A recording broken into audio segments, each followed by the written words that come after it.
Bismillahirrahmanirrahim. Assalamualaikum warahmatullahi wabarakatuh. Perkenalkan saya Yogi Imam LCMAG, dosen di program studi Ilmu Al-Quran dan Tafsir, dan juga merupakan sehari-hari sebagai praktisi dakwah yang aktif berceramah di masjid dan di musola dalam kajian khutbah Jumat atau dalam kajian-kajian keagamaan di masjid ataupun di surau. Dan saya juga di Prodi sebagai sekretaris Prodi IAT yang merupakan program studi yang mendalami tentang kajian-kajian penafsiran Al-Quran dan ilmu Al-Quran. Terima kasih. Assalamualaikum warahmatullahi wabarakatuh. Baik Ustaz, masuk sekarang ke pertanyaan pertama ya Ustaz, yaitu bagaimana menurut Ustaz tentang internalisasi pesan dakwah seorang dai dapat diterima dalam masyarakat? Pesan dakwah yang disampaikan oleh seorang dai agar diterima oleh masyarakat itu tentu tidak lepas dari bagaimana kita memahami kondisi dari masyarakat atau dari jamaah yang ingin kita sampaikan sebuah dakwah itu. Karena jamaah itu ada yang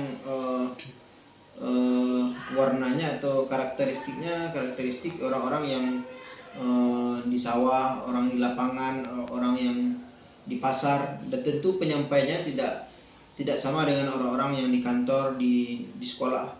Maka ini harus kita bedakan ruangnya agar penyampaiannya itu sesuai dan bisa diterima dengan baik pesan itu ke telinga mereka, sehingga mereka bisa mengamalkannya. Sebagai contoh misalnya, kalau kita berceramah kepada orang-orang yang sering di lapangan, yang sering kegiatannya mengandalkan aktivitas fisik seperti di sawah, di pasar, atau di berbagai kegiatan-kegiatan di lapangan itu, maka kita jangan sampai masuk kepada ranah-ranah yang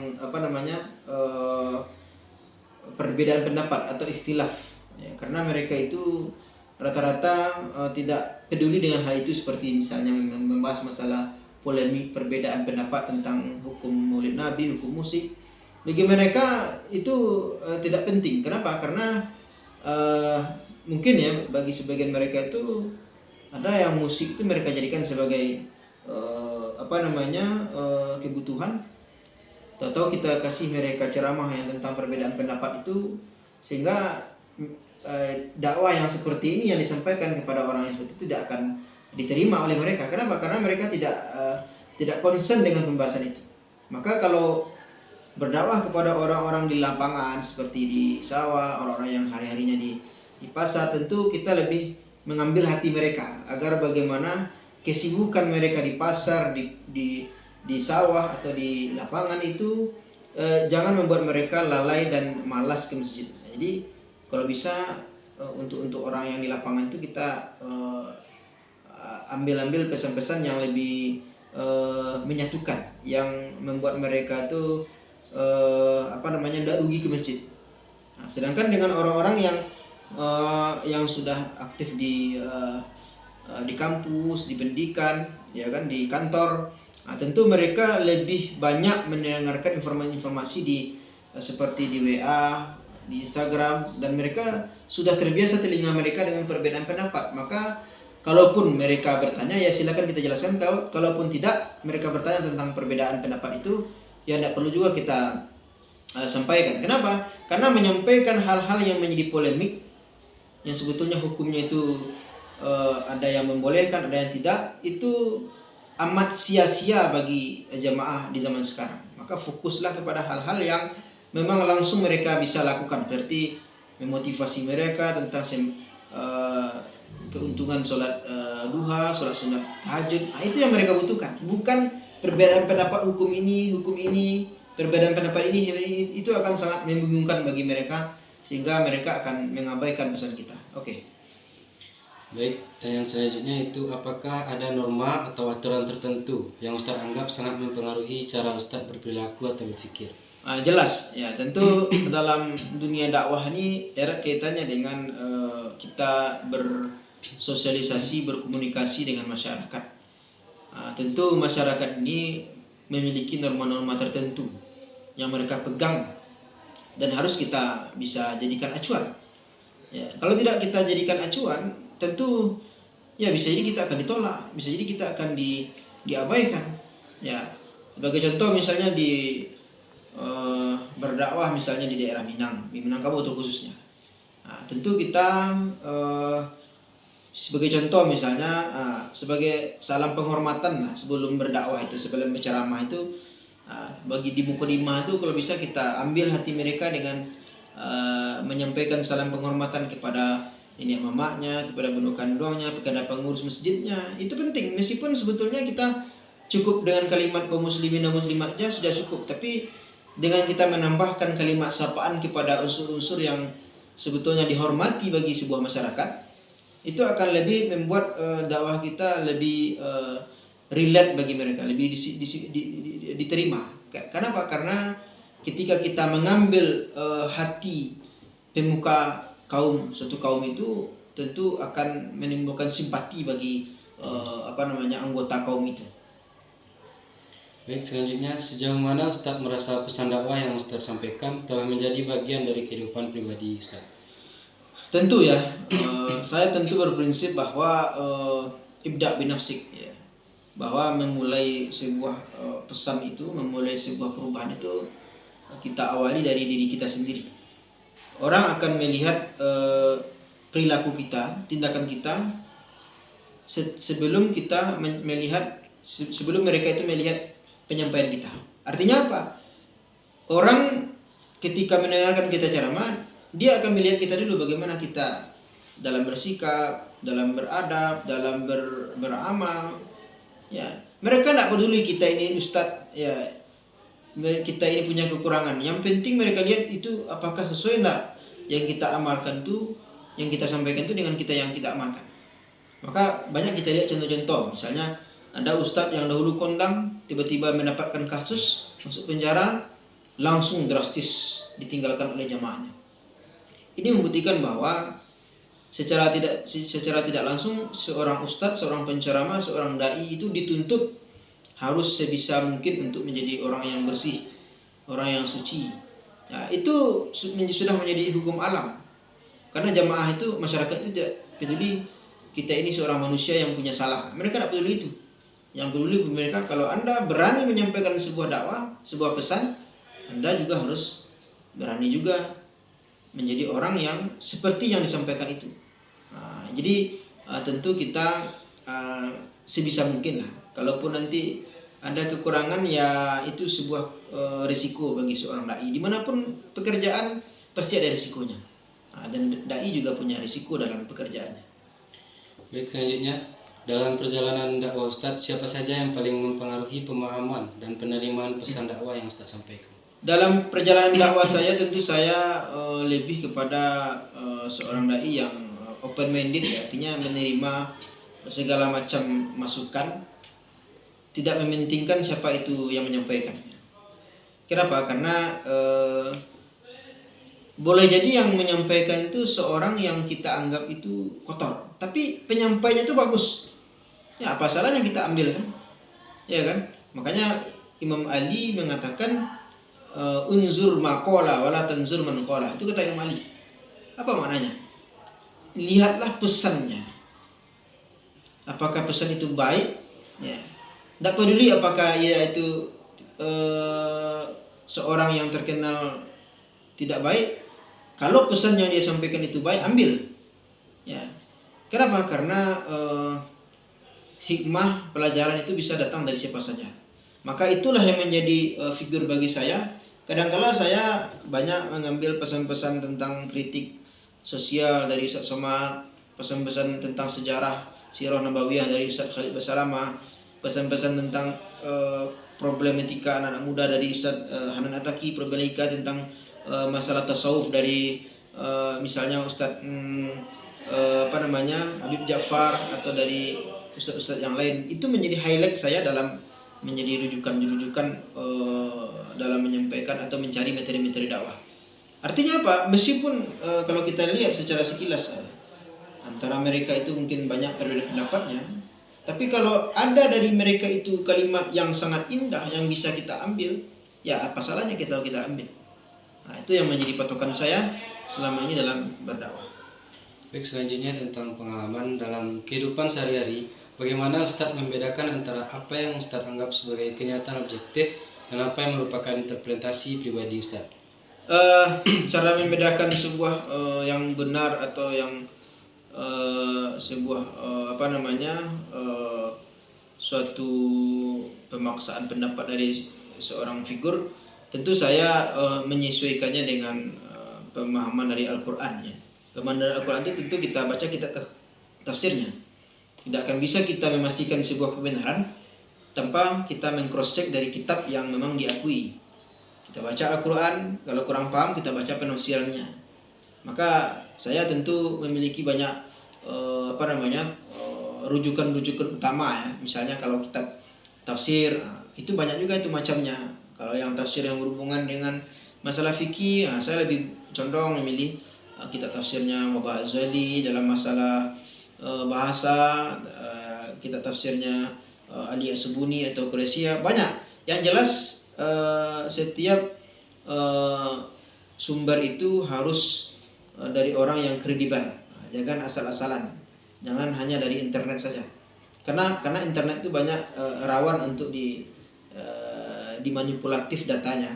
Tapi kalau kita langsung merujuk bukunya, itu akan sangat kuat sekali untuk kita bisa menyampaikan.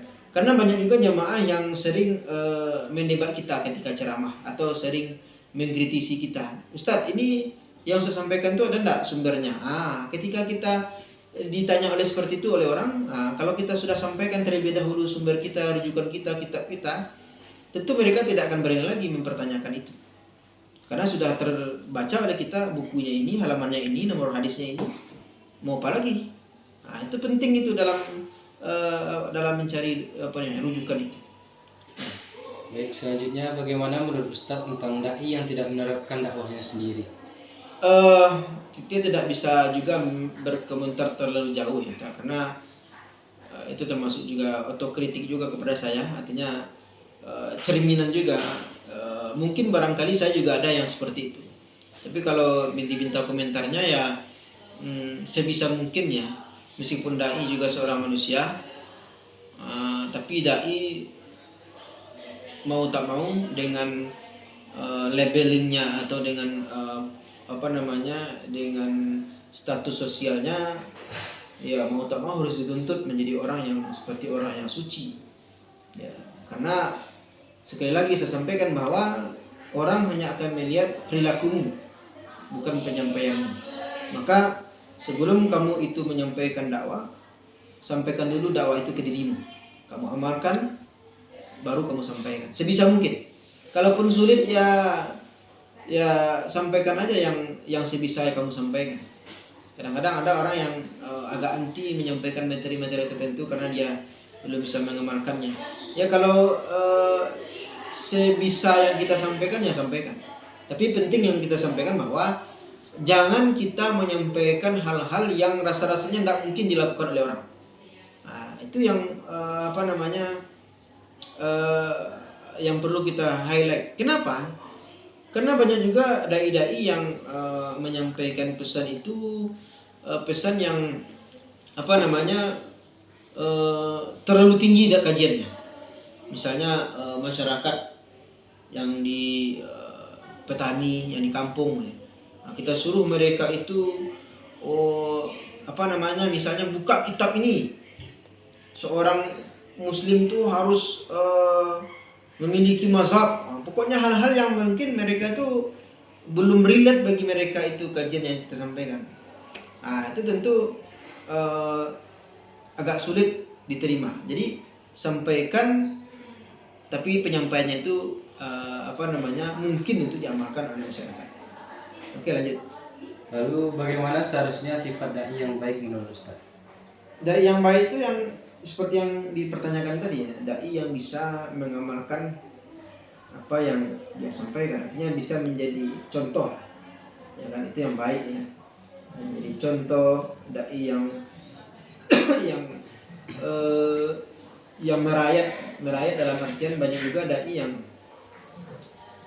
sudah menyampaikan itu dia seolah berjarak dengan jamaahnya, tidak mau lagi berbaur, seolah-olah dia membatasi diri dari jamaahnya untuk ya bercanda gurau atau bercerita-cerita. Karena menurut saya dai itu juga manusia, dai juga punya butuh untuk berkomunikasi, bercerita dengan orang.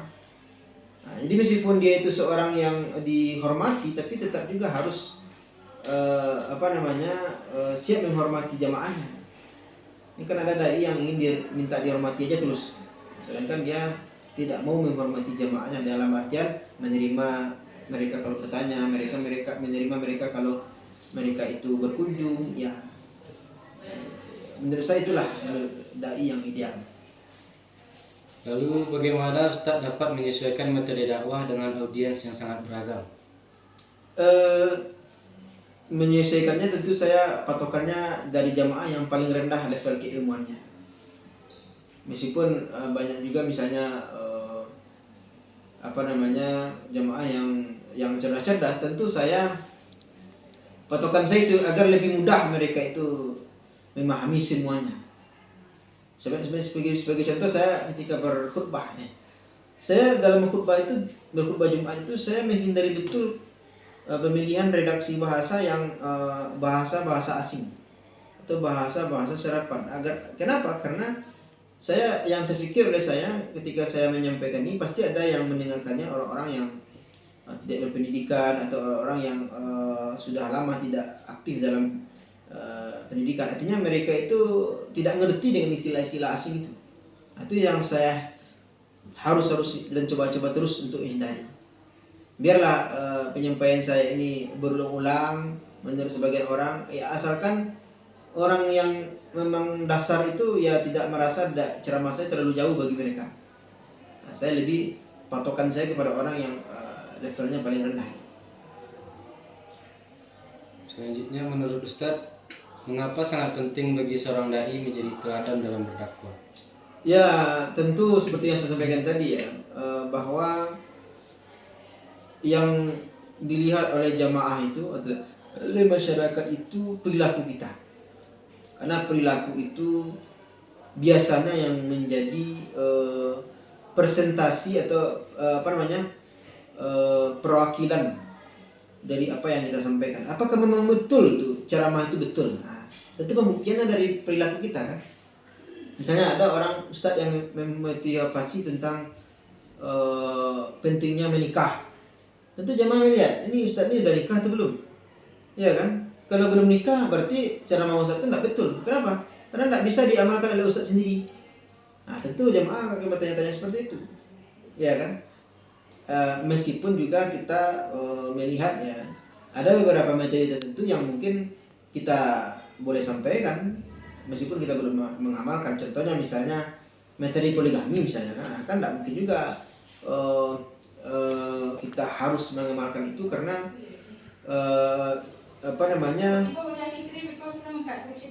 ya Bu, karena tentu syarat-syaratnya akan sangat berat ya. Tapi kalau kita sampaikan atas pertanyaan atau permintaan dari audien, ya sampaikan saja sebisanya.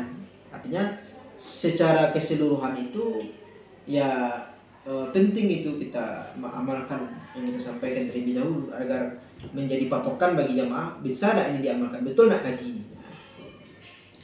Lalu apa Ustadz pahami mengenai dakwah dan peran penting dalam kehidupan seorang dai?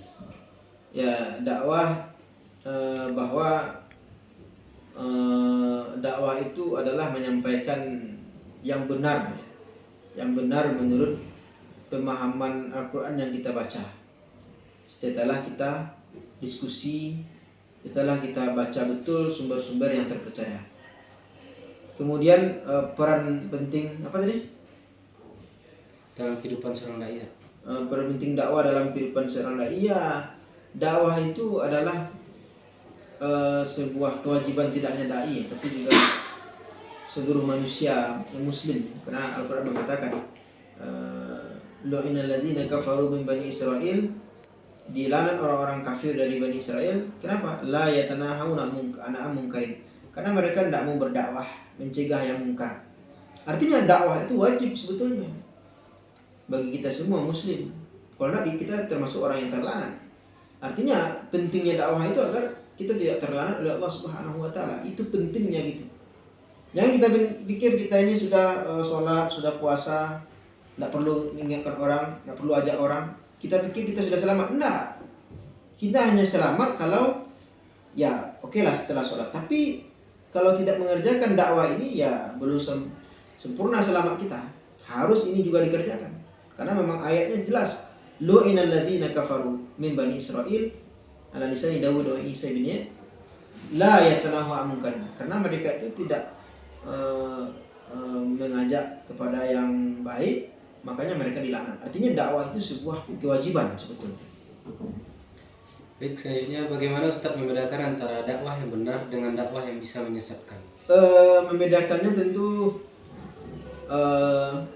kita dari pembacaannya. Artinya kalau jelas-jelas pesannya itu bertentangan dengan Al-Quran ya itu sudah menyesatkan. Contoh misalnya ada orang mengatakan sholat itu cuma mengingat Allah saja. Nah, itu kan bertentangan itu.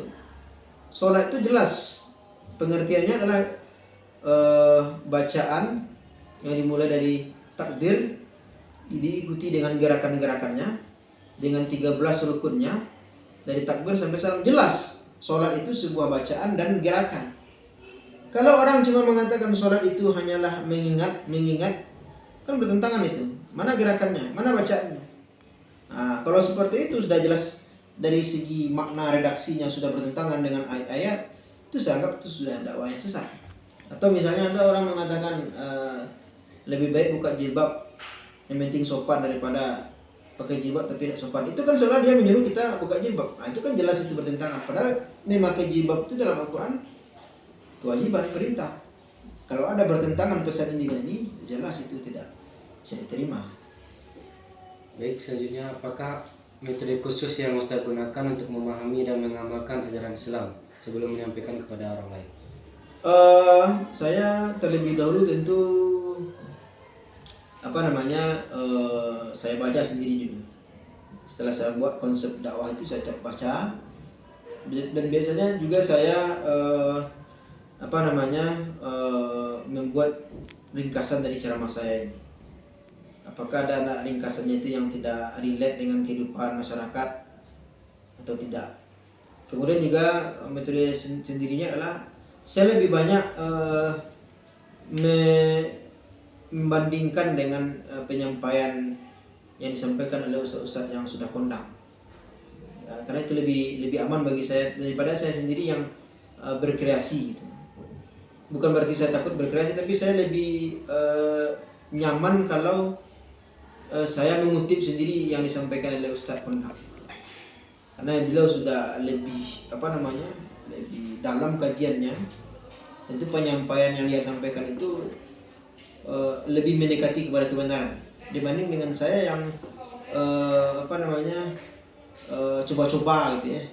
Menyampaikan materi ini tahu nyeleneh penyampaiannya, itu kan takut.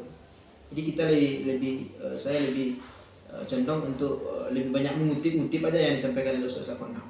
Takut saya kalau saya berkreasi menyampaikan penafsiran baru, takutnya nanti banyak kelirunya gitu. Metode saya banyak ngutip aja sebetulnya biar aman gitu. Baik, pertanyaan terakhir, bagaimana cara Ustadz menilai apakah pesan dakwah yang Ustadz sampaikan sudah sesuai dengan ajaran Islam? Ya, seperti yang saya sampaikan tadi bahwa sudah sesuai dengan ajaran Islam, tentu kita seperti yang semestinya kita rujuk dengan kitab atau referensi yang terpercaya. Seperti yang saya sampaikan tadi, ada kitab-kitab tafsirnya yang sudah diakui oleh para ulama. Ya, kalau dia pesannya itu sudah sesuai dengan pesan yang disampaikan buku itu ya saya kira itu sudah sesuai. Tentu kita juga banyak-banyak diskusi lah, ya kan. Kalau ada perdebatan di kalangan masyarakat, di kalangan para ulama, ya banyak-banyak bertanya kita. Kita harus banyak mencari sumber referensi itu agar semakin yakin kita ini pemahaman yang benar. Jangan pernah kita mengkotak-kotakkan sebuah pemahaman dalam Islam. Ya, Karena meskipun di dalam Islam itu banyak kelompok-kelompok aliran kepercayaan, ya, kan kita tidak bisa mengetahui mana yang yang benar, mana yang salahnya.